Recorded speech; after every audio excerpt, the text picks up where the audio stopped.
Hey, welcome back to Cool Classics. Today we're going to take a look at the life and career of Marion Lorne, who played Aunt Clara on the TV series Bewitched. I got some cool clips, some freaky facts about the show, a coincidence, and first we're going to look into a mystery. She was born Marion Lorne McDougal in the small mining town of West Pittston, Pennsylvania. Now, the year of her birth is still a mystery. It says that she was born in 1888, others say 1885, and some say 1883. Here's what we do know. At her gravesite, there is an urn, and on it, it says 1885. So you'd think that would be the most correct one. Now, 1888 was given during her early career on Broadway, which is probably because she shaved a few years off of her age to make herself seem younger. Then, if you go to the 1900 United States Census, it asks her age back then, and she gives 16. And then the Social Security Death Index lists her as 1883. So that would match up with the census at 16. So the government says 1883, the urn says 1885, and we know 1888 is not correct. Now, what we do know is that she studied at the American Academy of Dramatic Arts in New York City, and she graduated in the class of 1904. Then, if you search the old programs from off of Broadway all around New York, you find her surfacing in 1905 playing in Mrs. Temple's Telegram. Then in 1908, she was in Here Tonight. Then in 1909, she played in The Florist Shop as Angelica Perkins. Then in 1910, she starred as Lady Baby in The Little Minister. That was at the Parsons Theater. Then in 1911, she married Walter C. Hackett, who was a young and upcoming playwright. Not too long after that, the two of them moved to England, and she started to appear in plays over there, mainly at the Criterion Theatre and His Majesty's Theatre in London. By the mid-1920s, Walter's plays had become hits, and Marion was starring in all of them. Now, by the 1930s, they had opened their own playhouse, the Whitehall Theatre in London. Now, her shows were continuously going there while she was also starring at the Apollo Theatre in London. So she was doing double duty, but the Whitehall Theatre was their project and with his plays, and some of those eventually got turned into movies. Let's put it this way, they had a hit every year in the 30s, and none of them lasted less than 128 nights. Their success continued on until 1944 when Walter got ill and unexpectedly passed away. Marion decided to move back home to America and retire. But after about a year of retirement, her friends were asking her to come join a play and be with them on Broadway, and she did. She starred in Harvey as Veta Louise Simmons, and that went on through 1949. And then in 1950, she got to be in Dance Me a Song playing the grandmother. And this is when Alfred Hitchcock seen her and thought, I need her for a movie. So in 1951, she made her film debut in the psychological thriller Strangers on a Train. Oh, no, Ma, they're just fine. Thanks. What's the matter? Oh, I'm all right. Don't worry about me. But you look so pale, dear. Are you out of vitamins? I took a bottle yesterday, Ma. A whole fifth. I do hope you've forgotten all about that silly little plan of yours. Which one? About blowing up the White House.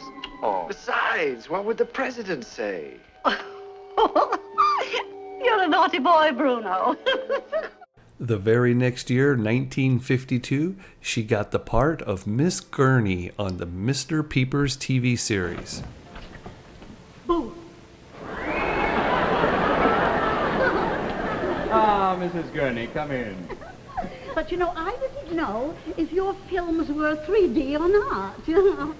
You couldn't frighten anybody if your life depended on it. You have too much je ne sais quoi. Oh, my goodness, I've got to go back on my diet again. While on the show, she was nominated for Emmy Awards twice for Best Supporting Actress in a Regular Series. She ended up appearing in 48 episodes all the way through 1954, so she really was never in movies and television until her 60s. That's pretty amazing. Now here's one of those coincidences that I was talking about. In 1955, she got to appear in the film The Girl Rush with Rosalind Russell, Fernando Lamas, and Eddie Albert, and her character's name was Aunt Clara. In 1956, she was on one episode of The Steve Allen Show, and then in 1957, she got the part of Myrtle Branford in the sitcom Sally, and she went on to play that for 2 years, 26 episodes. And featuring Marion Lorne. After that, she only appeared a couple more times on television on things like The Gary Moore Show, I've Got a Secret, and Suspicion. But then in 1964, she landed the role of our lovable Aunt Clara on the new series Bewitched.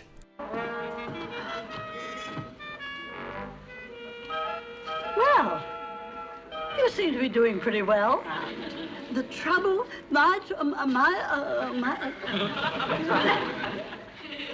Do you mind? This is private.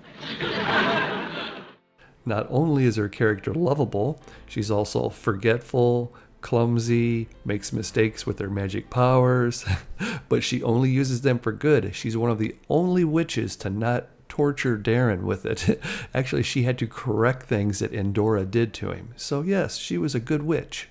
She was also a great babysitter, although she would spoil the kids rotten. If they asked for a pony, well, they'd get a real pony, and probably an elephant, a monkey, a giraffe, anything goes. Oh, isn't he nice and fluffy? Yes, but he doesn't like me much. Oh, that's nonsense. Of course he does. Now you watch. Hey! This is my favorite, but I broke it. Oh, sailboat, mice. Boy!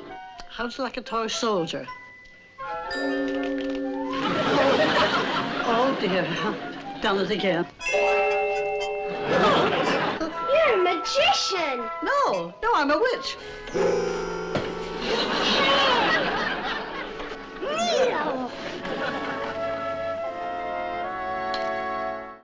Now here's a freaky fact about the show. Aunt Clara collects doorknobs, and in real life, Marion collected doorknobs. One day she was telling the producers about this, and they asked her to bring some in so they could check them out.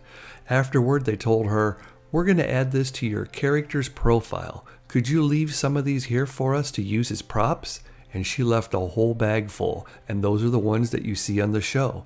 And since then, people have collected the ones from the show. They go for a lot of money. Wouldn't you like to see my doorknob collection? She waltzes in with a huge doorknob she acquired for her collection. That's bad? She'd taken it from Buckingham Palace. Endora, What?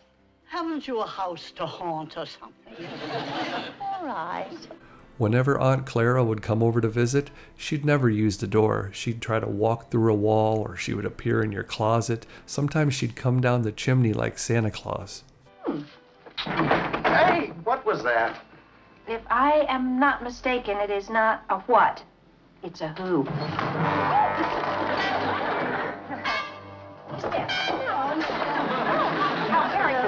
Aunt Clara, if you ever want to try coming in through the front door, I won't object. Well, we don't care where you land. Here, let me take your bag and your brolly.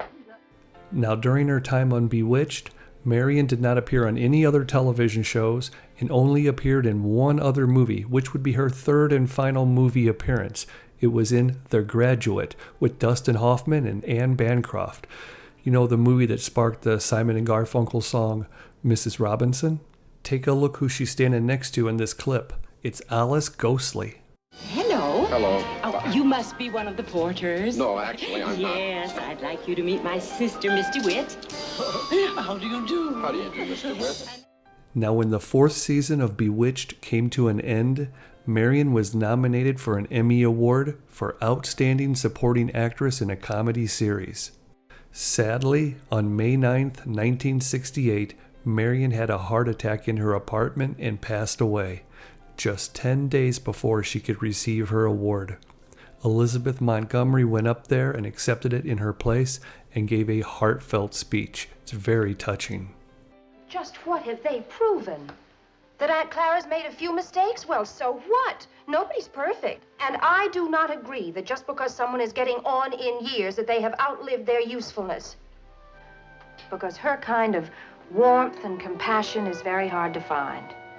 I move for a dismissal on the grounds of love.